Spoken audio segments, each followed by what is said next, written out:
My name's William Fuller, I work for Fuller's Builders, and our team are working at the moment at the Cloudesley Centre in Cloudesley Square, and I'd like to show you some of the repair works that we're undertaking.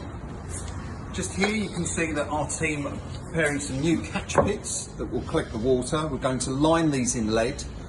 The roof has leaked quite heavily in the past and decayed some of the structure, and we hope that these larger catch pits will stop the gutters and downpipes from blocking. Here that we've had some decay in certain sections, and we've cut out the decay and left some new sections here to make sure that the church is weatherproof. I'm just going to show you some of the additional strengthening works that we've been doing to the roof void here. You can see that our team have installed this purpose-made steelwork. It's going to provide a lot more rigidity to the structure and will help the roof take the loads of the new insulation and roof covering. You can see today that our guys have been putting in some insulation into the roof void to boost the thermal efficiency of this building. We'll be leaving it so that they use much less energy in the future.